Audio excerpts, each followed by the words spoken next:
بسم اللہ الرحمن الرحیم۔ گمنام ہیرو کے معزز ناظرین السلام علیکم۔ دوستو لائک ضرور کر دیا کریں، شکریہ۔ آئیے چلتے ہیں کہانی کی طرف۔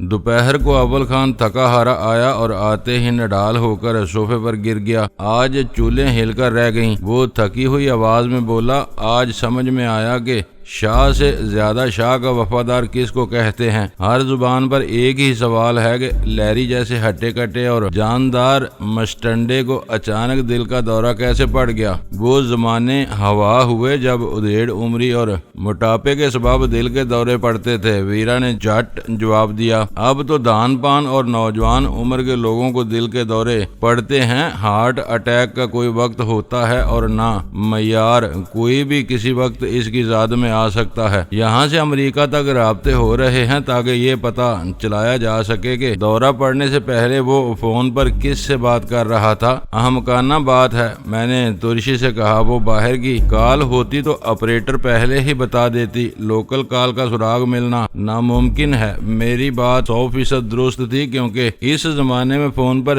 CLI کا تصور رائج نہیں ہوا تھا۔ سب سے زیادہ امریکی افسران بولائے ہوئے ہیں۔ یہ موٹی سی بات ان کے سمجھ میں نہیں آ رہی۔ یہ خدا کا قہر ہے جو ان پر نازل ہوا ہے۔ انہوں نے ایران سے اپنے قیدی چھڑانے کے لیے خوفناک کمانڈو مشن بھیجا تھا۔ صحرا میں ان کی گاڑیوں میں تصادم ہو گیا۔ تیز ہواؤں کے سبب دیو ہیکل ہیلی کاپٹر فضا میں ٹکرا کر تنکوں کی طرح پاش پاش ہو گئے، اور وہ بھی قدرت کی سزا تھی۔ امریکی جب زمین پر بسنے والے انسانوں کو اپنے زوم میں کیڑے مکوڑے سے زیادہ حقیر سمجھنے لگتے ہیں تو قدرت انہیں ایسے تھپڑ لگاتی ہے، مگر ان کی عقلیں طاقت کے نشے سے معاف ہیں۔ یہ آج تک اس غیبی سبق کو سمجھنے میں کامیاب نہیں ہو سکے۔ سلطان شاہ نے ایک ہی سانس میں اپنے دل کی ساری بڑاس نکال لی۔ تمہاری باتیں عبرت آموز ہیں، اول خان نے سر ہلاتے ہوئے کہا۔ یہ ضروری نہیں تھا کہ لیری کو دل کا دورہ پڑ جاتا۔ وہ جان کنی کے طویل عذاب سے گزر کر تھوڑی دیر پہلے ٹھنڈا ہو گیا۔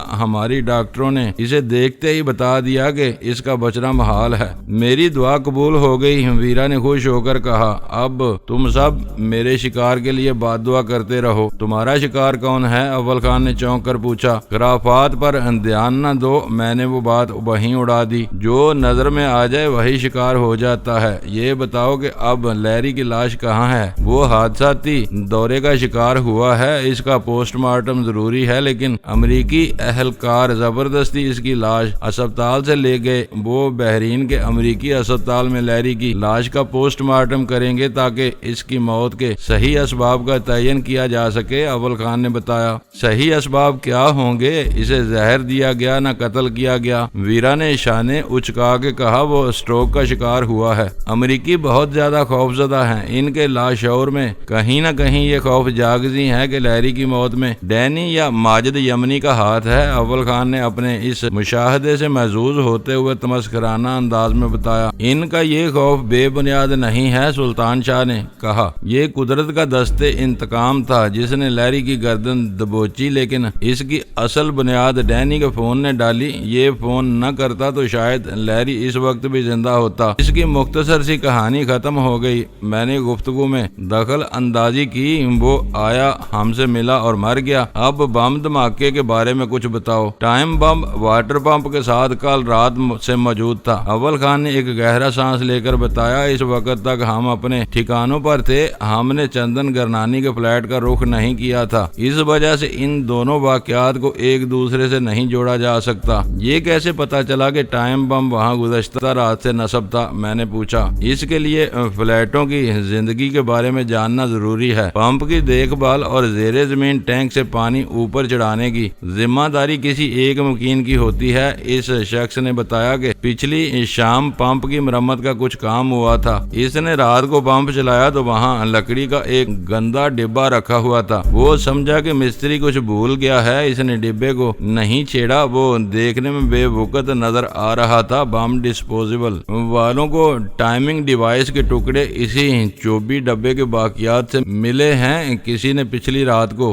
غنیمت جان کر وہ بارودی ڈبہ وہاں رکھ دیا۔ بظاہر یہ دیوانگی معلوم ہوتی ہے اس دھماکے کے، کوئی مقصد کار فرما ہوتا تو دھماکہ تباہ کن اور مہلک ہوتا۔ غزالہ بولی مگر سلطان شاہ نے اس کی بات کاٹ دی۔ ہمارے ضمیر کے اطمینان کے لیے اتنا کافی ہے کہ بم دھماکے اور چندن کے انجام میں کوئی تعلق نہیں ہے۔ میں نے کہا ہو سکتا ہے کہ دہشت گردوں سے جگہ کے انتخاب میں غلطی ہو گئی ہو، یا پھر وہ اپنے مطلوبہ مقام تک پہنچنے میں ناکام رہے تو انہوں نے واپس بم لے جانے کے بجائے اسے کہیں نہ کہیں استعمال کر ڈالا۔ تم ٹھیک کہہ رہے ہو، اول خان نے اس کی تائید کی۔ جو ہونا تھا وہ ہو گیا، اب لکیر کو پیٹنا بے سود ہے۔ تم نے ابھی تک عبداللہ کے قاتل کے بارے میں کوئی خبر نہیں سنائی۔ ویرا کو اچانک بھولی ہوئی بات یاد آ گئی۔ عبداللہ جو اپنے مشن کی انجام دہی کے لیے دشمن کی زمین پر ولی رام بنا ہوا تھا، ناگہانی بھارتی درندوں کی گرفت میں آ گیا تھا۔ وہ انٹیلیجنس بیورو کا ایک ہونہار کارکن تھا۔ اس نے دہلی میں میری بہت مدد کی تھی۔ جلال بھی دہلی میں کام کرنے والے تینوں آدمیوں کی دل و جان سے قدر کرتا تھا۔ عبداللہ کے پکڑے جانے کی خبر نے اسے دل گرفتہ کر دیا تھا۔ یہ خبر آئی کہ راہ والوں نے عبداللہ پر بہیمانہ تشدد کے سارے ریکارڈ توڑ دیے ہیں۔ ان کے ونود نامی درندے نے عبداللہ کو ایسی مار ماری کہ اس بیچارے کے دونوں گردوں سے خون رواں ہو گیا۔ زخمی گردوں کے ساتھ عبداللہ زیادہ دیر تک زندہ نہ رہ سکا اور بھارتیوں کی قید میں خالق حقیقی سے جا ملا۔ اس کی موت کی خبر ملنے کے بعد جلال نے عہد کیا تھا کہ عبداللہ کا قاتل جس وقت بھی پاکستان آیا وہ اس سے عبداللہ کے خون کا بدلہ ضرور لے گا۔ اس کی اطلاعات کے مطابق اس کو جلد ہی پاکستان آنا تھا۔ بعد میں اول خان نے بھی یقین دہانی کرائی تھی کہ پاکستان میں ونود کا تبادلہ ہوتے ہی وہ ہم لوگوں کو مطلع کر دے گا۔ واقعات کے بہاؤ میں وہ بات سب کے ذہنوں سے نکل گئی، مگر ویرا ونود کو نہیں بولی تھی۔ شاید اس کی شامت اسے یہاں لا رہی ہے۔ اول خان نے جواب دیا، تم کو صحیح وقت پر اس کا خیال آیا ہے۔ وہ دہلی سے اسلام آباد پہنچے گا، دیکھنا ہے کہ سفارت خانہ اسے کہاں تعینات کرتا ہے۔ دراصل ویرا نے ہم لوگوں سے الگ ہو کر بھارتیوں سے ٹکرانے کا فیصلہ کیا ہے۔ سلطان شاہ میرے گھورنے کے باوجود بولنے سے باز نہیں آیا۔ پہلے یہ بدھو سے نمٹنے کی، پھر شاید ونود کی باری آئے گی۔ یہ میں کیا سن رہا ہوں؟ اول خان نے ویرا پر آنکھیں نکالی۔ اور یہ بدھو کون ہے؟ اس کا دماغ خراب ہو گیا ہے، ویرا خفت امیز ہنسی کے ساتھ بولی۔ بدھو لال چوپڑا کا اصل نام ہے۔ میری خواہش ہے کہ میں اکیلی اس کا کام تمام کروں۔ میں تم لوگوں سے الگ ہونے کے بارے میں سوچ بھی نہیں سکتی۔ پاکستان میں تم لوگ ہی میرے دوست اور رشتہ دار ہو۔ اول خان عام طور پر میری ہر بات کے سامنے سر تسلیم خم کر دیا کرتا تھا، لیکن ہمارے گروپ میں اپنی عمر کی وجہ سے اسے ایک خصوصی درجہ حاصل تھا۔ وہ بوڑھا نہیں تھا، مگر پھر بھی ہم سب کسی بزرگ کی طرح اس کا احترام کیا کرتے تھے۔ میری دانست میں سلطان شاہ نے بہت بونڈے انداز میں اس کے سامنے ویرا کی شکایت پیش کی تھی۔ ویرا کا ندامت امیز رویہ دیکھ کر مجھے خیال آیا کہ لوہا گرم تھا، اس پر اسی وقت چوٹ پڑنی ضروری تھی۔ وہ لمحات ہاتھ سے نکل جاتے تو کسی دلیل سے ویرا کو سمجھانا محال تھا۔ ہم لوگوں نے تم کو کبھی نہیں روکا، میں نے سر جھکا کر کہا۔ دہلی میں تم نے بہت کچھ کیا، یہاں بھی تمہارے کارنامے کم نہیں ہیں، پھر تم چوپڑا کو سب سے الگ تھلگ کیوں کرنا چاہ رہی ہو؟ وہ ہمارا مشترکہ دشمن ہے، سب مل کر اسے گھیریں گے۔ مارنے کا وقت آیا تو تلوار تمہارے ہاتھ میں ہوگی۔ لیری بھی ہم سب کا مشترکہ حریف تھا، لیکن تم نے مجھے اعتماد میں لیے بغیر خاموشی سے اسے مار دیا تھا۔ اول خان کو شبہ ہو چکا تھا کہ دال میں کچھ کالا ضرور ہے۔ ویرا کا جواب سنتے ہی وہ مسئلے کی جڑ تک پہنچ گیا اور ڈرائنگ روم کی فضا اس کے ہلکے سے ناصحانہ کہہ سے گونج اٹھی۔ یہ تم کیا کہہ رہی ہو؟ اسے کسی نے نہیں مارا، ڈینی نے اسے صرف فون کیا تھا۔ وہ تو اپنی موت آپ مرا ہے۔ فون کرنے کے لیے یہ دونوں مجھے بھی اپنے ساتھ لے جا سکتے تھے، ویرا نے شکوہ کیا۔ نہیں ویرا، تمہاری شکایت میں کچھ مزہ نہیں آیا۔ اول خان نے اپنے سر کو نفی میں جنبش دیتے ہوئے کہا، یہ تم کو بھی لے جاتے تو غزالہ کے پاس کون رہتا؟ آج کل کے مخدوش حالات میں کسی کو بھی گھر میں اکیلا نہیں چھوڑا جا سکتا۔ کسی کھلے مقام پر پبلک بوتھ پر ایک سے دوسرا آدمی تو چل جاتا ہے، چار کی بھیڑ ہر ایک کی نگاہوں کا مرکز بن جاتی۔ اگر تم نے اتنی سی بات کو اپنے دل میں جگہ دے دی ہے تو یہ تمہاری غلطی ہے۔ تم عمر میں ہم سب سے بڑے ہو، میں روانی میں کبھی کبھی کوئی غلط بات کہہ جاتی ہوں، لیکن دل سے تمہاری عزت کرتی ہوں۔ اول خان کی موضوع ملامت پر ویرا کا لب و لہجہ مزید نرم بلکہ مدافعانہ ہو گیا۔ تم سچ سچ بتاؤ کہ اس بارے میں مجھے سرے سے اعتماد میں نہ لینے کا کیا جواز تھا؟ اول خان کی گمبھیر اور مستفسرانہ نگاہیں میرے چہرے پر مرکوز ہو گئیں۔ اس میں میری کسی بدنیتی کا دخل نہیں تھا۔ میں نے وہ معاملہ وہیں رفع دفع کرنے کے لیے کھلے جھوٹ کا سہارا لیا۔ میرے لیے وہ معمولی سی بات تھی۔ واپسی پر میں ویرا کو سب کچھ بتا دیتا۔ ہمیشہ سے یہی ہوتا آیا ہے۔ مجھے اندازہ نہیں تھا کہ میری فون کال لیری کے لیے مہلک ثابت ہوگی۔ ایمانداری کی بات ہے کہ مجھے خود بھی اندازہ نہیں تھا کہ ڈینی کے کال کے نتیجے میں لیری جہنم کے سفر پر روانہ ہو جائے گا۔ اول خان نے کہا، اوہ، تو تمہیں معلوم تھا کہ ڈینی اسے فون کرے گا؟ ویرا نے حیرت سے بے ساختہ کہا۔ مجبوری تھی، اول خان سے پہلے مجھے بولنا پڑ گیا۔ جس وقت میں نے لیری کو فون کیا، اول خان کے 2 آدمی فرضی نمبر پلیٹ والی گاڑی میں اس کے ہوٹل کے باہر موجود تھے۔ ہمارا منصوبہ یہ تھا کہ وہ فون پر ہونے والی باتوں سے ڈر کر ہوٹل سے بھاگے تو اول خان کے آدمی خاموش تعاقب کر کے اسے مزید ڈرائیں تاکہ وہ بھی جان کی طرح پہلی فرصت میں کراچی سے بھاگ جائے۔ اس کی بدقسمتی سے تعاقب کی نوبت ہی نہیں آئی تھی۔ وہ ہسپتال پہنچ گیا اور وہاں سے عالم بالا کی طرف روانہ ہو گیا۔ سلطان شاہ نے ٹکڑا لگایا، تم بلا وجہ اسے دل میں لیے بیٹھی ہو۔ میں کیوں اسے اپنے دل میں لیے بیٹھوں؟ ویرا نے تنک کر کہا، میرے حساب سے تو وہ آسان موت مر گیا۔ اس کا انجام چندن سے برا ہونا چاہیے تھا۔ آئندہ خیال رکھیں گے۔ اب تم یہ بتاؤ کہ تمہیں چوپڑا جی کا اصل نام کس نے بتایا؟ میں نے اول خان کی موجودگی کا فائدہ اٹھاتے ہوئے پوچھا۔ ارے ہاں، یہ بات تو میں بھی بھول گیا۔ اول خان چونک کر بولا، بدو لال بڑا انوکھا نام ہے۔ پرانے زمانے میں ناموں میں زیادہ بکھیڑا نہیں ہوا کرتا تھا۔ جو بچہ جیسا نظر آتا اس کا ویسا ہی نام رکھ دیا جاتا۔ بدو لال، محمد شریف، گلاب خان، منگل سنگھ وغیرہ وغیرہ۔ ویرا سے جھگڑا نمٹ جانے پر سلطان شاہ یک اچھے موڈ میں آ گیا تھا۔ یہ بات اور ہے کہ ہوش سنبھالنے کے بعد ایسے بچے اپنے ناموں کے مخفف اختیار کر لیتے ہیں۔ غزالہ نے ہنس کر تبصرہ کیا، یہ باتیں بعد میں ہوتی رہیں گی۔ اول خان نے ان دونوں کی فہمائش کی۔ اس وقت ڈینی کا ایک سوال باقی رہ گیا، کیوں بھائی ویرا، بدو لال کا انکشاف کس نے کیا تھا؟ فضا کچھ ایسی سازگار ہو چکی تھی کہ ویرا اول خان کی بات ٹال نہ سکی اور پھیکی ہنسی کے ساتھ بولی، مجھے اپنے تھیلے کی صفائی کرتے ہوئے پرانی ڈائری کا ایک بوسیدہ ورک مل گیا تھا جس پر عشیق کے نمک خواروں کے کئی نام اور فون نمبر لکھے ہوئے تھے۔ انہی میں سے ایک جوشی نام کا ہندو بدماش تھا۔ یہ اتفاق ہے کہ ایک لمبی مدت گزر جانے کے باوجود وہ آج بھی پرانے ٹھکانے پر رہ رہا ہے اور اس کا فون نمبر بھی تبدیل نہیں ہوا۔ تو کیا تم نے براہ راست اسی سے پہلا رابطہ کیا تھا؟ غزالہ نے حیرت سے پوچھا۔ یہ آج کی نہیں، دہلی جانے سے پہلے کی بات ہے، ویرا نے بتایا۔ میں نے باری باری ہر نمبر آزمایا تھا، کہیں سے کوئی جواب نہیں ملا۔ بس جوشی سے بات ہوئی تھی، میں نے اس سے بلیک کوئن کی حیثیت سے بات کی تھی اور یہ جان کر میرا سینہ فخر سے پھول گیا کہ جوشی پہلے کی طرح میرا وفادار اور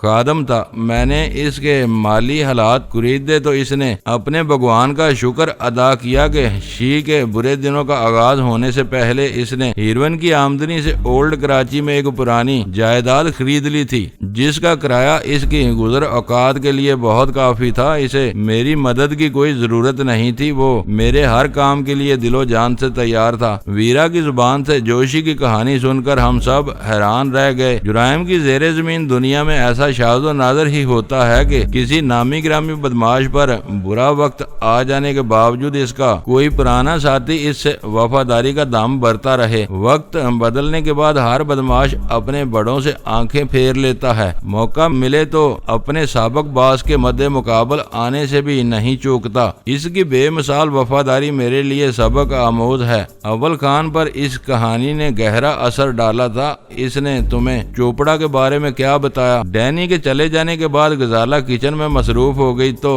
میں نے آج اسے دوبارہ فون کیا تھا۔ ویرا بتانے لگی، میرا خیال تھا کہ وہ مطلوبہ معلومات فراہم کرنے کے لیے چند روز کی مہلت مانگے گا، مگر وہ چوپڑا کا نام سنتے ہی سب کچھ بتاتا چلا گیا۔ ایک پرانے ہیروئن فروش کا بھارتی سفارتکار سے کیا تعلق ہو سکتا ہے؟ میں نے حیرت سے پوچھا۔ مجھے بھی حیرت ہوئی مگر جوشی کے جواب نے مجھے مطمئن کر دیا۔ ویرا بولی، اس نے ہیروئن کے پیسے سے جہاں جائیداد بنائی وہاں مذہب میں بھی سرمایہ کاری کی تھی۔ اس نے ایک مندر کی مرمت اور آرائش میں دل کھول کر پیسہ لگایا تھا۔ چوپڑا بھارتی نہیں بلکہ پاکستانی ہندو ہے اور بھارتی قونصل خانے کا بہت پرانا ملازم ہے۔ وہ کلرک کے عہدے سے ترقی کر کے آج افسر بنا ہوا ہے۔ وہ شروع سے بہت سرگرم سماجی کارکن رہا ہے۔ وہ اس مندر کی کمیٹی کا عہدے دار تھا جہاں جوشی نے پیسہ لگایا تھا۔ یوں ان دونوں میں بہت پرانی دوستی ہے۔ چوپڑا تو کہانی در کہانی ثابت ہو رہا ہے۔ اس کا خاندان کہاں رہتا ہے؟ اول خان نے سوال کیا۔ اندرون سندھ کہیں کے رہنے والے لوگ ہیں۔ کراچی میں وہ اکیلا رہتا ہے۔ تم تو کہہ رہی تھی کہ وہ اپنی بیوی کے ساتھ رہتا ہے، سلطان شاہ نے اسے یاد دلایا۔ ایک خوبصورت عورت اس کے ساتھ رہتی ہے۔ وہ کہتا ہے کہ اس نے ہاؤس میٹ رکھی ہوئی ہے۔ ان کے رہن سہن سے لوگوں کو شبہ ہے کہ وہ آپس میں شادی کر چکے ہیں۔ آپس کی جنگوں میں جب بھی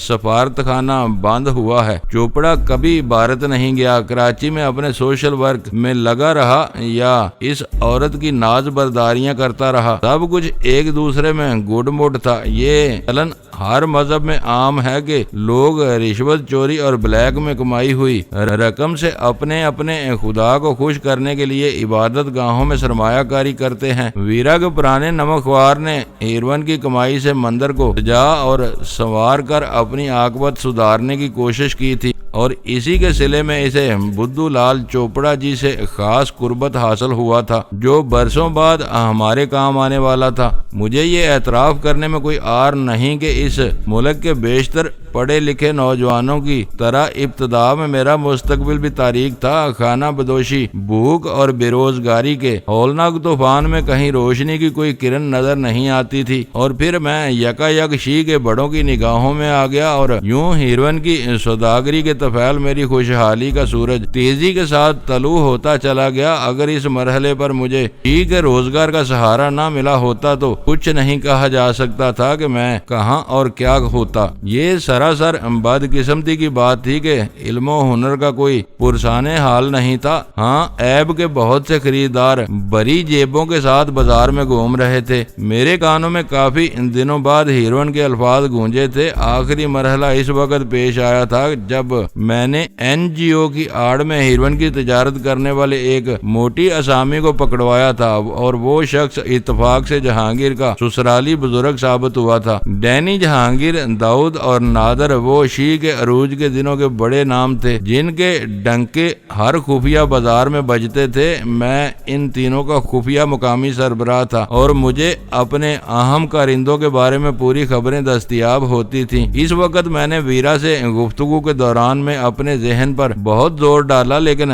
جوشی کا نام کھنگالنے میں ناکام رہا۔ ویرا نے شاید میرے بشرے سے میری الجھن بھانپ لی اور مسکراتے ہوئے بولی، بلا وجہ اپنے ذہن پر زور نہ دو، کھوپڑی چٹک جائے گی۔ جوشی کو میں نے اس وقت دریافت کیا تھا جب تم شی سے منحرف ہو چکے تھے اور میں تمہارے خون کی بو پر لگی ہوئی تھی۔ ویرا کے انکشاف پر میرا ذہنی تناؤ اچانک دور ہو گیا اور میں نے مسکراتے ہوئے کہا، میں اسی الجھن میں تھا کہ جوشی کا نام میرے لیے اجنبی کیوں ہے۔ ابھی تک تم نے چوپڑا کے بارے میں بہت کم باتیں کی ہیں۔ سلطان شاہ نے کچھ کہنا چاہا لیکن ویرا نے اس کی بات اڑا دی۔ مجھے جو کچھ معلوم تھا میں نے بتا دیا۔ اس کے گھر کا پتہ رہ گیا ہے، کہو تو وہ بھی بتا دوں۔ چوپڑا آرام باغ کے سامنے رہتا ہے۔ میری سمجھ میں ایک بات نہیں آئی، سلطان شاہ نے سوچتے ہوئے کہا۔ ہم امریکیوں سے کھلا تصادم مول لینے سے دریغ کر رہے ہیں لیکن بھارتیوں کے معاملے میں ایسی کوئی مجبوری درپیش نہیں ہے۔ پھر چندن کے قتل کو رکابت کا شاخسانہ قرار دینے میں کیا عقل مندی پوشیدہ ہے؟ اس سے پولیس کا کام آسان ہو جائے گا، ہماری آزادیاں متاثر نہیں ہوں گی۔ میں نے جواب دیا، یہ خطرات نہ ہوتے تو ہمیں اس کی ران کٹوانے کی ضرورت بھی نہیں تھی۔ گھٹنے میں بھیم گن کے زخم کے ساتھ اس کی لاش پھینک دیتے، ساری دنیا کو معلوم ہو جاتا کہ اسے ڈینی نے مارا ہے۔ یہ نکتہ تمہیں اس وقت کیوں یاد آیا؟ ہم یہاں بیٹھے چوپڑا کے خلاف منصوبہ بندی کر رہے تھے۔ ایک دو روز میں اس کی گردن کا منکا بھی توڑ دیا جائے گا۔ اس کی موت کا سبب کیا ہوگا اس نے پوچھا۔ یہ سب ظاہری باتیں ہیں، بھارتی مر کر بھی اس کہانی پر یقین نہیں کریں گے کہ چندن کو اس کے کسی رقیب نے مارا ہے۔ انہیں اندازہ ہو گیا ہوگا کہ وہ کیوں مارا گیا ہے، اور کچھ ہو یا نہ ہو وہ یہ بات جانتے ہیں کہ مظہر کو چندن کے رابطوں کا علم تھا۔ مظہر نے چندن کو ایک فیکس بھیجا مگر اپنی رپوشی ختم نہیں کی۔ وہ سمجھ چکے ہوں گے کہ چندن کو مظہر یا اس کے کسی ساتھی نے مارا ہے۔ ان کو پیغام مل چکا ہے اور چوپڑا کی موت بھی اسی کھاتے میں جائے گی۔ یقیناً میں نے پورے وثوق سے کہا، چندن اور چوپڑا ایک ہی لائن کے آدمی ہیں۔ چوپڑا کی لاش ملنے کے بعد رہی سہی خوش گمانی بھی ختم ہو جائے گی۔ تم سے جوشی نے یہ ضرور جاننا چاہا ہوگا کہ تمہیں چوپڑا سے کیا کام پڑ گیا۔ اول خان نے یکا یک ایک نیا سوال کر دیا۔ یہ فطری سوال تھا، میں نے سرسری لہجے میں بتا دیا۔ جوشی کی طرح چوپڑا بھی میرا پرانا واقف کار ہے، مگر بدقسمتی سے میرے پاس اس کا کوئی نمبر یا پتہ نہیں ہے۔ ایسے معمولی سوالات کو سنبھالنا میرے لیے مشکل نہیں ہوتا۔ وہ زیر زمین دنیا کا پرانا آدمی ہے، اس کے وہ رابطے اب بھی برقرار ہوں گے۔ کیا اسے یہ معلوم نہیں کہ بلیک کوئن کی گرفتاری میں مدد دینے والے کے لیے بہت بڑا انعام مقرر ہے؟ اس بار سلطان شاہ کو نیا سوال سوجا تھا۔ انعام ویرا لائٹ کی گرفتاری پر ہے۔ امریکی اشتہاروں میں کہیں شی کی بلیک کوئن کا ذکر نہیں ہے، کیونکہ شی امریکی صدر کے ذہن کی پیداوار تھی۔ یہ بات گنے چنے لوگوں کو معلوم ہے کہ میں بلیک کوئن بھی ہوا کرتی تھی۔ ہر کس و ناکاس کو اس راز کی خبر نہیں تھی، مگر یہاں بیٹھے ہوئے ہر فرد کو اس حقیقت کا علم ہے۔ غزالہ نے مسکراتے ہوئے شوشہ چھوڑا۔ اس کا سبب صرف ڈینی کی ذات ہے۔ اس نے میرے رازداری کو افشا کرنے اور مجھے مروانے میں کوئی کسر نہیں چھوڑی۔ دشمنی کے دور میں ہم ایک دوسرے کے بدترین دشمن تھے، اور آج تم دونوں کی دوستی قابل رشک ہے۔ اول خان نے سنجیدگی سے کہا، تم دونوں کے درمیان پائے جانے والے خلوص و محبت کو دیکھ کر کوئی سوچ بھی نہیں سکتا کہ ماضی میں تم دونوں میں ایسی خون اشام دشمنی رہی ہوگی۔ خلوص کی بات ٹھیک ہے، لیکن محبت کا لفظ یہاں مشکوک معلوم ہوتا ہے۔ سلطان شاہ نے پرتشویش لہجے میں اعتراض کیا، اگر ان دونوں کے درمیان کسی قسم کی محبت بھی پائی جاتی ہے تو اس سے میری موکلہ غزالہ کے حق کو ذک پہنچتی ہے۔ سلطان شاہ نے وہ اعتراض کچھ ایسے انداز میں کیا کہ سب بے ساختہ ہنسنے پر مجبور ہو گئے۔ چندن اور چوپڑا کے بارے میں ابھی ڈینی نے جو کچھ کہا، میں اس کے ایک ایک لفظ سے متفق ہوں۔ چند ثانیوں بعد اول خان نے دوبارہ وہ موضوع چھیڑ دیا۔ ہم یہاں پیش آنے والے واقعات کو کتنا بھی کیموفلاج کریں، بھارتیوں کے لیے یہ سمجھنا مشکل نہیں ہوگا کہ ان کے اہم ترین آدمی کیوں مارے جا رہے ہیں اور ان خون ریزیوں کے پیچھے کس کا ہاتھ کار فرما ہے۔ اس کا مطلب یہ نہیں کہ ہم لوگ احتیاط کا دامن سرے سے چھوڑ دیں۔ میرا اصل سوال یہی تھا۔ سلطان شاہ نے زور دے کر کہا، تم نے یہ بات ذرا مختلف انداز میں کہی ہے۔ حتی مکان احتیاط ہر صورت میں لازم ہے۔ ہم دیدہ و دلیری سے کام لیں گے تو وہ اپنے ملک میں جوابی کارروائیاں شروع کر دیں گے۔ ان کو ہر قسم کے بےایمانہ اقدامات کا کھلا جواز مل جائے گا۔ ہمیں اپنے ان سفارتکاروں کا خیال رکھنا ہوگا جو ہر وقت بھارت میں رہ کر اپنے فرائض انجام دے رہے ہیں۔ بھارتی اس بارے میں ہمیشہ انتہا پسند ثابت ہوئے ہیں۔ ویرا نے اسے یاد دلایا، وہ اکثر کسی اشتعال انگیزی کے بغیر کسی نہ کسی پاکستانی سفارتکار کو اغوا اور تشدد کا نشانہ بناتے رہتے ہیں۔ آج تک ایسے واقعات کی روک تھام کے لیے کچھ نہیں کیا جا سکا۔ یہ سنگین بدقسمتی ہے۔ اول خان نے سر جھکا کر متاسفانہ انداز میں کہا، دنیا بھر میں سفارتکاروں کو ویانا کنونشن کے تحت بہت سے تحفظات حاصل ہیں۔ اس معاہدے کی روشنی میں یہ امکان نہیں ہے کہ سفارتی اہلکاروں کو ذرا بھی گزند پہنچے۔ اگر کوئی ملازم قانون شکنی کا مرتکب ہوتا ہے تو اس کے سدباب کے لیے ایک واضح طریقہ کار موجود ہے۔ شکایت ملنے پر متعلقہ ملک اپنے ملازم کے خلاف کارروائی کرنے کا پابند ہے۔ کسی ملک کو یہ اختیار حاصل نہیں ہے کہ وہ اپنے طور پر غیر ملکی سفارتی عملے کو ہراساں کرے یا تشدد کا نشانہ بنائے۔ میرا خیال ہے کہ تمہاری یہ باتیں یک طرفہ ہیں۔ ان اصولوں کا اطلاق ہم پر بھی ہوتا ہے۔ غزالہ نے نرمی سے اعتراض کیا، ہم بڑی حد تک ان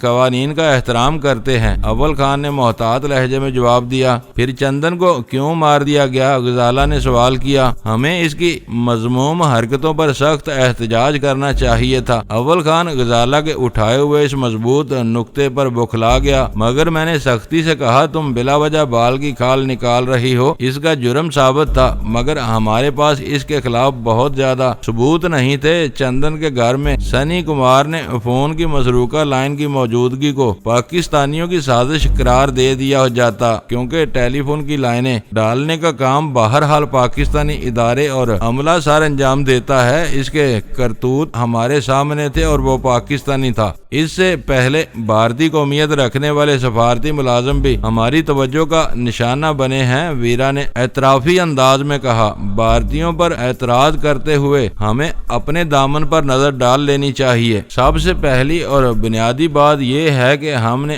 آج تک کسی بے گناہ بھارتی کو بلا وجہ پریشان نہیں کیا۔ میں نے دو ٹوک لہجے میں جواب دیا، صرف ان لوگوں کی سرکوبی کی ہے جو مصدقہ طور پر ہمارے قوانین کی دھجیاں اڑا رہے تھے۔ بھارتی حکام اندھے ہو کر بے گناہ پاکستانیوں اور بھارتی مسلمانوں کو مارتے اور ہراساں کرتے ہیں۔ یہ بہت الجھا ہوا مسئلہ ہے، ویرا نے کہا۔ مرنے والوں کو جرائم کے بارے میں ہم جانتے ہیں یا گنتی کے چند بھارتی حکام جانتے ہوں گے؟ بھارتی پریس میں ہر مرنے والے مجرم کو ہیرو بنا کر پیش کیا جاتا ہے۔ مجھے تمہاری اس بات سے مکمل اتفاق ہے، یہ مسئلہ بہت الجھا ہوا ہے، میں نے ویرا کی تائید کرتے ہوئے کہا۔ اس کا نچوڑ یہ ہے کہ ہمارا کام مکمل ترین احتیاط کے ساتھ جاری رہنا چاہیے۔ احتیاط اور رازداری کے ذریعے ہم کامیابی حاصل کر سکتے ہیں۔ جہاں ہم نے احتیاط کا دامن چھوڑا، ہمارے ہاتھ اپنے ہم وطنوں کے خون سے آلودہ ہو جائیں گے۔ وہ خون ہماری نہیں بلکہ بھارتیوں کے ہاتھوں بہے گا۔ ویرا نے میری بات میں گرا لگائی۔ دنیا بھر میں منظم جرائم کے خلاف ایک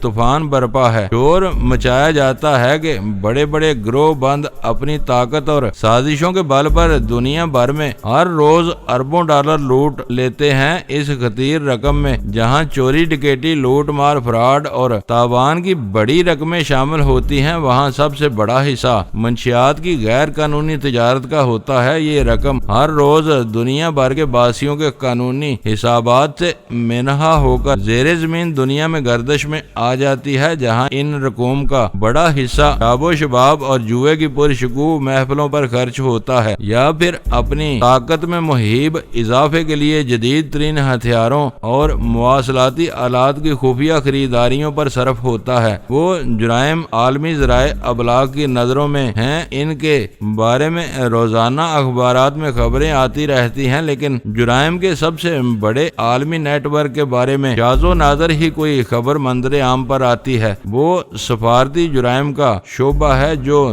دن رات فعال ہونے کے باوجود عام آدمی کی نگاہوں سے اوجھل ہے۔ یہ ایک طے شدہ عالمی حقیقت ہے کہ دنیا بھر کے خفیہ ادارے جہاں دوسرے راستے اختیار کرتے ہیں، وہاں وہ اپنے ملک کے سفارتی کیڈر کو بھی استعمال کرنے کے عادی ہیں۔ اس رواج سے دنیا کا کوئی ملک مستثنا نہیں ہے۔ سفارتکاروں کے بیس میں چھپے ہوئے سیکرٹ ایجنٹ دوست اور دشمن کی تمیز کیے بغیر ہر ملک کی اہم اور خفیہ ترین دفاعی اور معاشی معلومات تک رسائی کے لیے کوشاں رہتے ہیں۔